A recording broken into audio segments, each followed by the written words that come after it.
Glória a Deus. Em pés, como já estamos, abra sua Bíblia em Romanos, capítulo é o capítulo 12.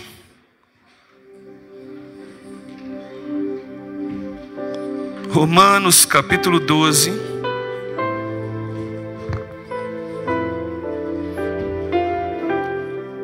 Só 2 versículos. Romanos 12, 1 e 2.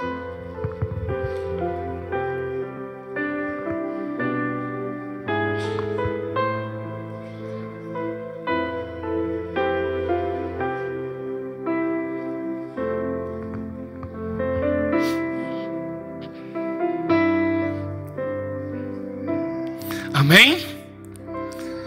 Diz assim a palavra do Senhor: portanto, irmãos, rogo-lhes, pela misericórdia de Deus, que se ofereçam em sacrifício vivo, santo e agradável a Deus. Este é o culto racional de vocês. Não se amoldem ao padrão deste mundo, mas transforme-se pela renovação da sua mente, para que sejam capazes de experimentar e comprovar a boa, agradável e perfeita vontade de Deus. Amém? Baixe sua cabeça. Pai, graças te damos por essa manhã. O Senhor tem falado conosco desde que aqui chegamos, Deus. Que, ó Pai, continue falando através da Tua palavra, porque a Tua palavra é viva, ela é eficaz, ela é mais penetrante do que uma espada de 2 gumes, ó Pai, que, ó Pai, divide, ó Pai, todo o nosso ser. Ó Pai, que possamos abrir a nossa mente, o nosso coração, ó Pai, preparar o nosso espírito e a nossa alma para ouvir o Senhor falar conosco. Pai, que eu seja só um instrumento em Suas mãos e que a Tua igreja ouça a Tua voz, em nome de Jesus. Amém, amém. Podeis sentar, meu querido. Nessa manhã eu inicio uma nova série de mensagens falando sobre disciplinas espirituais.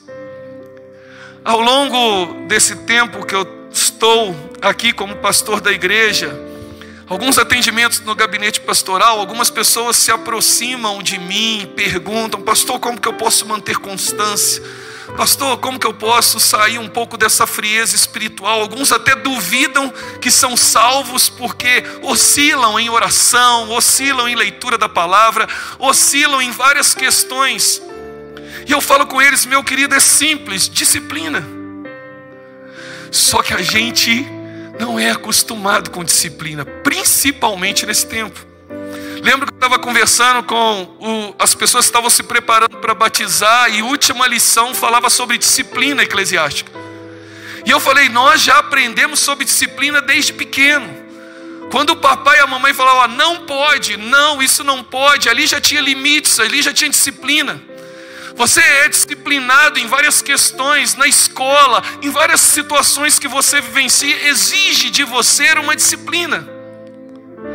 Para aqueles que gostam de exercício físico, precisa-se ter uma disciplina, principalmente nesse contexto de frio, ir na academia de manhã, se levantar cedo, fazer as suas atividades.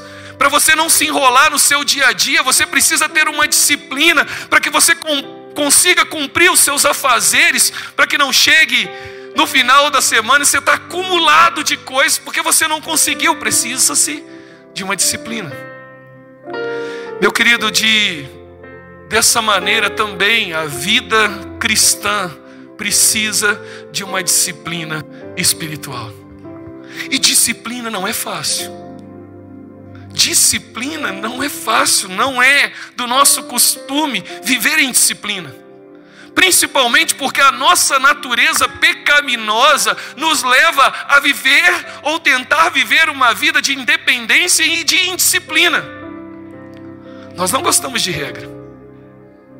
Por isso que quando Deus deu através de Moisés a lei, muitas coisas vieram à tona, mostrando e revelando a indisciplina do povo.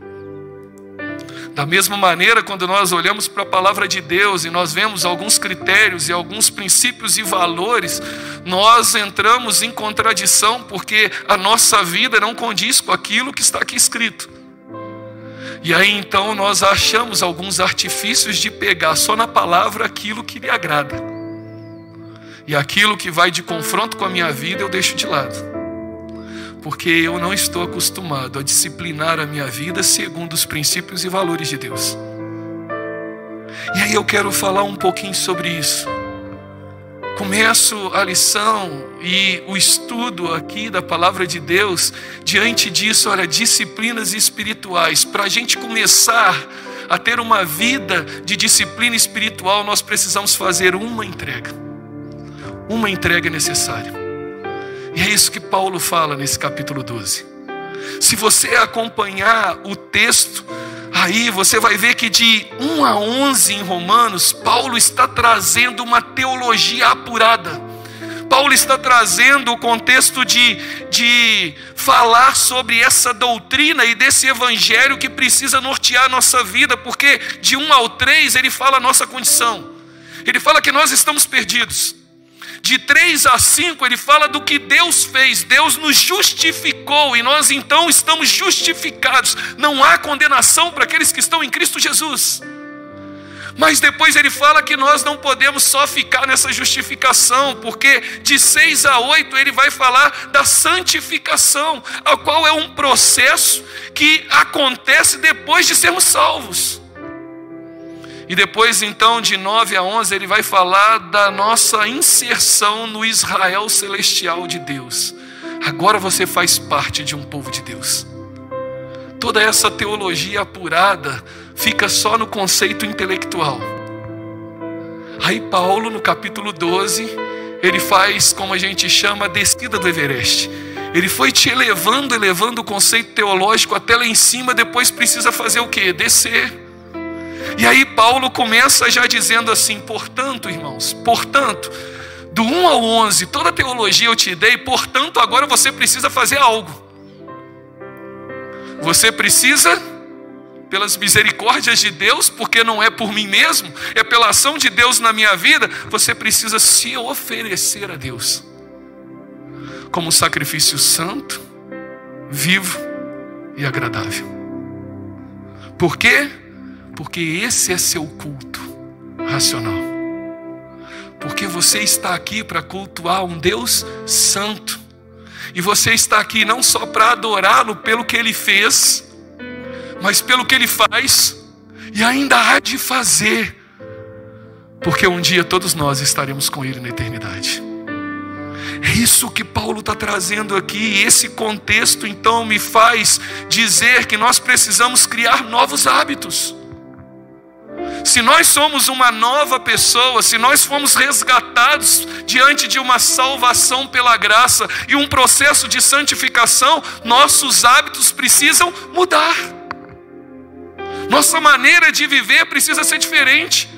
Nossa maneira de pensar também, nossa maneira de agir também. E isso precisa ser um hábito, porque outrora nossos hábitos eram pecaminosos. Nossas práticas pecaminosas, então nós precisamos desses novos hábitos. E isso, todos os teólogos e grandes estudiosos falam que esse é o trilho da graça.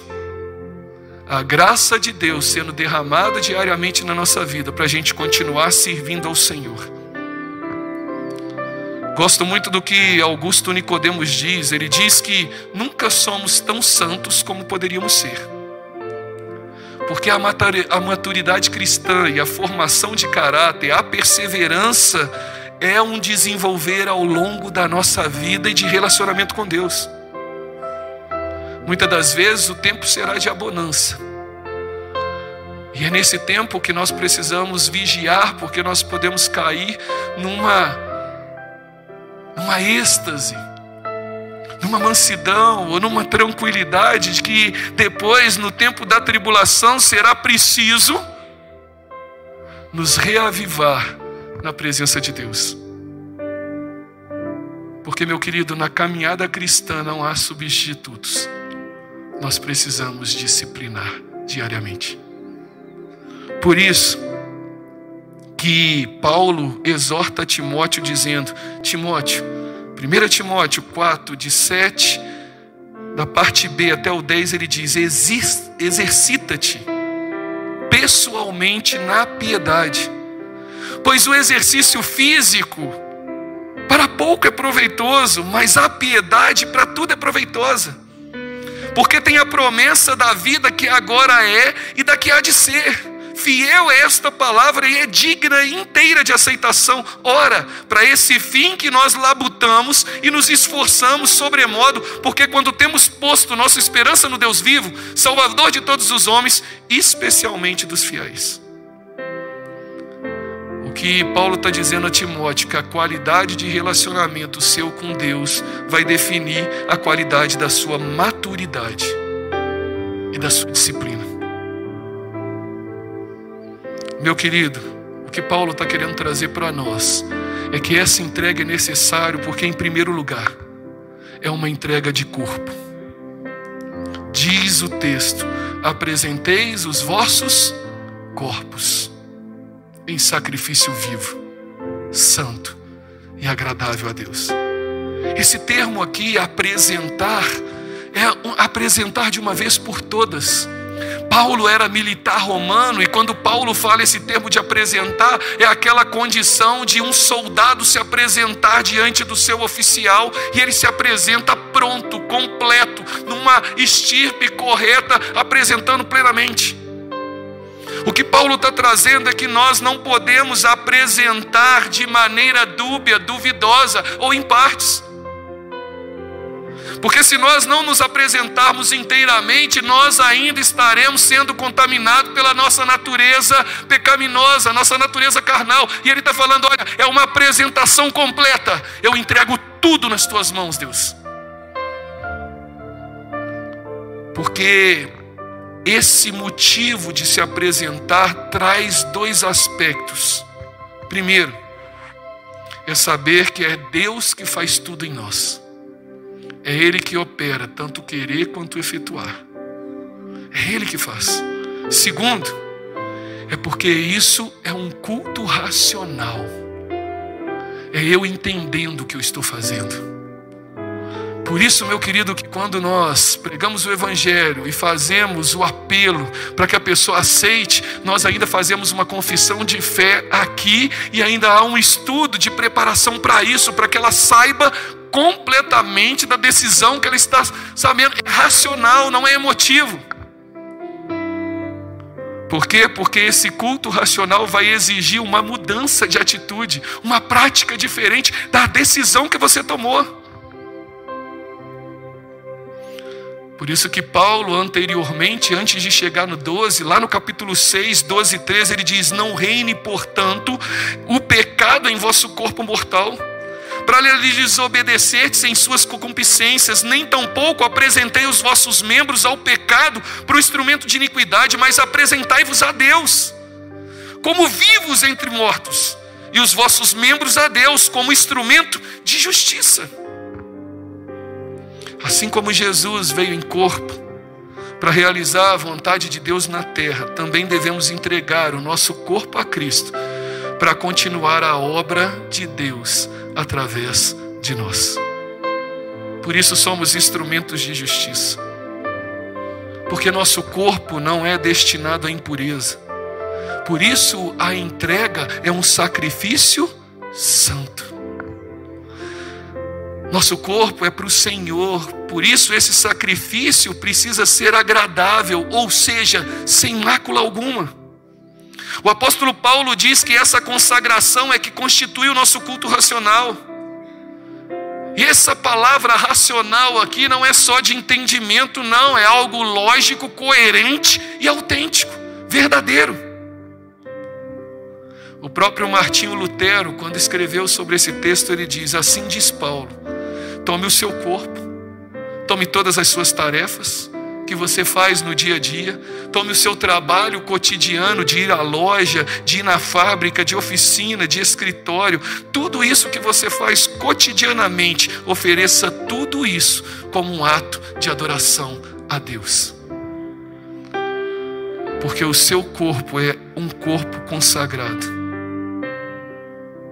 Calvino depois completa isso com grande propriedade, diz assim: como pode um corpo então se tornar um sacrifício santo, vivo e agradável? Deixe que os olhos não vejam nada de mal, e ele se tornará um sacrifício. Purifique ou permita que a língua não diga nada de vergonhoso, e ela se tornará uma oferta.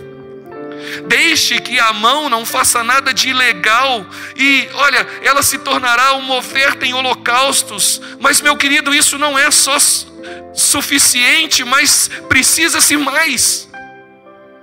Pois além de se abster de fazer, precisa então praticar.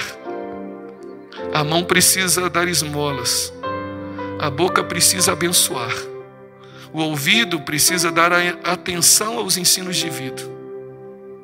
Pois um sacrifício não tem nada de impuro. Um sacrifício é a primícia das outras coisas. Glorificamos a Deus no nosso corpo quando completamos o que é santo, quando os nossos ouvidos se deleitam com o que é puro, quando nossas mãos praticam o que é reto, quando os nossos pés caminham por veredas de justiça.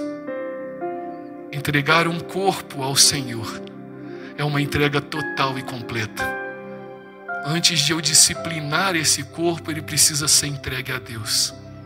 Mas não é só isso que Paulo fala. Em segundo lugar, ele fala que não é só o corpo, mas também eu preciso entregar a minha mente. E não vos conformeis com este mundo, mas transformai-vos pela renovação do vosso entendimento. Aqui há duas palavras que trabalham aqui: conformação e transformação. Primeiro, não se conforme. Não se conforme com o mundo, mas transforme numa renovação ou numa mudança de mente. E é interessante porque mundo aqui parece que traz um contexto contraditório, porque Jesus amou o mundo. Não é isso? E como eu não vou me conformar com esse mundo?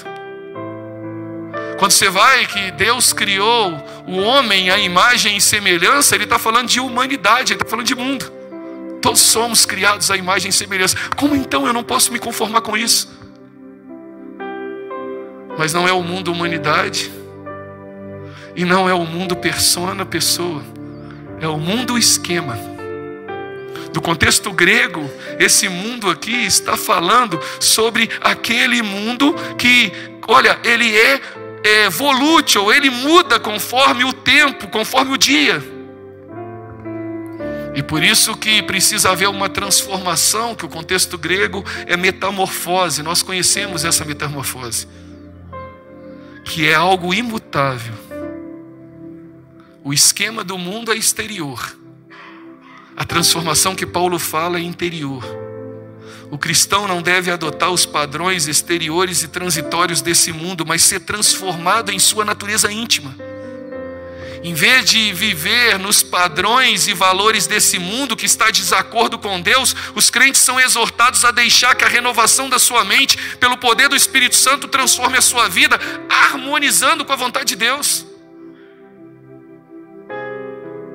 John Wesley usa esse termo falando que nós não devemos ser como camaleões, se adequando à realidade onde nós estamos, mudando de cor. Mas ele fala que nós precisamos ser como uma largata, que quando é pressionado pelo mundo, se entra no casulo, e então se transforma de dentro para fora e se transforma numa borboleta. É uma mudança completa, é uma metamorfose completa. É isso que Cristo quer fazer na nossa mente e no nosso corpo.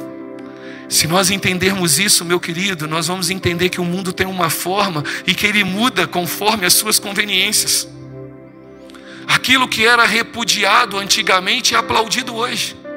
Aquilo que era escandaloso ontem, hoje é praticado à luz do dia. Ele está entregue ao relativismo moral. Ele está entregue a um padrão decadente de absoluta decadência de costumes.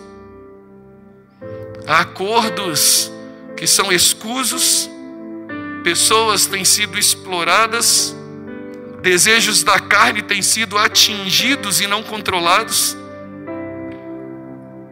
A ética do mundo tem se tornado egoísta e imoral, até atentadora contra Deus. Nós, porém, seguimos um modelo diferente, um modelo absoluto, que nunca será obsoleto. Jesus Cristo, caminho, verdade e vida. Ao entregar o corpo, uma entrega total, entregar a minha mente para essa transformação, eu passo por último aspecto. Eu entrego também os meus desejos a Deus. Diz o texto, para que experimenteis qual seja a boa, agradável e vontade de Deus. O termo aqui é volição. Volição se decide, é um processo cognitivo individual que decide praticar uma ação particular. É um esforço deliberado. Olha, é dentro de uma das principais funções psicológicas do humano, que através de afeto, de motivação e cognição, é um processo que aplica conscientemente, de uma decisão. Olha, eu decido, acabou. Nós vemos isso. Quando você vê o Evangelho transformando algumas pessoas, as pessoas decidem, eu não sou mais aquela pessoa. Eu aceito Jesus e agora eu sou uma pessoa diferente e eu decido agir de maneira diferente. Por isso que Paulo coloca aqui que, olha, nós precisamos entender que essa volição precisa ser potencializada com o Espírito Santo. Porque dentro de um contexto da psicanálise diz que é o poder de escolha. E nós sabemos que nós não temos mais esse poder de escolha, porque Paulo em Romanos 7, de 15 a 20 diz, olha, porque o que eu faço eu não aprovo. Pois o que eu quero fazer, isso eu não faço. E eu aborreço a mim mesmo. E se faço o que eu não quero, consisto com a lei que é boa, de maneira que agora já não sou eu quem faço isso, mas o pecado que habita em mim. Porque eu sei que em mim, isto é, na minha carne, não habita bem algum. E com efeito, o querer está em mim, mas eu não consigo realizar. Porque não faço o bem que quero, mas o mal que não quero, esse faço. Ora, se eu faço o que eu não quero, já não faço eu, mas o pecado que habita em mim. Paulo está dizendo que para que essa evolução seja real na nossa vida, para uma transformação, só pode acontecer através do Espírito Santo na minha vida. Porque eu sou condicionado pela carne. E eu preciso então receber Jesus, ter o Espírito Santo em mim, para que eu seja condicionado pelo Espírito. Essa volição que Paulo está dizendo, esse é o poder e o fruto do Espírito Santo em nós. É um poder sobrenatural, intencional, concedido por Deus, de modo gracioso a cada um de nós. Por isso que Paulo fala que só somos nova criatura. Todas as coisas já passaram e eis que tudo se fez novo. Uma mente transformada produz uma vontade transformada, pela qual nos tornamos desejosos, não pelo aquilo que queremos, mas auxiliado pelo Espírito Santo, deixamos a nossa própria vontade para se submeter à vontade de Deus. Por isso que Deus usa as disciplinas espirituais como meio de você receber não só graça, mas crescer em maturidade espiritual. Porque diante da disciplina espiritual, nós colocamos diante de Deus para Ele e Ele opera em nós. Pense na disciplina espiritual como você pensa no seu exercício físico. Quando você decide ir a um lugar favorito, um passeio gostoso, uma viagem maravilhosa, tem esse mesmo desejo de volição, de, buscar orar, buscar uma leitura diária, buscar tomar notas daquilo que você tem ouvido, para que você possa ruminar isso durante a semana. Assim como as disciplinas físicas devem promover uma força no seu físico, as disciplinas espirituais também devem promover um crescimento no nosso espírito. Com o passar do tempo, nós seremos transformados por Ele a um nível semelhante ao de Cristo. As disciplinas espirituais, então, são canais transformadores da graça de Deus em nós. É por isso que elas devem se tornar prioridade para nós, se pretendermos ser cristãos maduros. Charles Spurgeon, um grande pregador batista do século XIX, enfatizou essa importância da disciplina espiritual dizendo: devo cuidar, acima de tudo, de cultivar a comunhão com Cristo, pois embora ela não possa jamais ser a base da minha paz, observe, ainda assim, ela será o canal pelo qual a paz irá fluir. As disciplinas espirituais são canais de paz de Deus e conceder tudo aquilo que Cristo deseja para cada um de nós. Entregue-se ao Senhor, corpo, mente e alma. Quando você fizer isso, as disciplinas espirituais serão uma realidade na sua vida.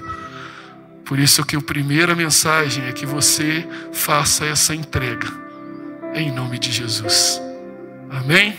Que Deus abençoe a sua vida.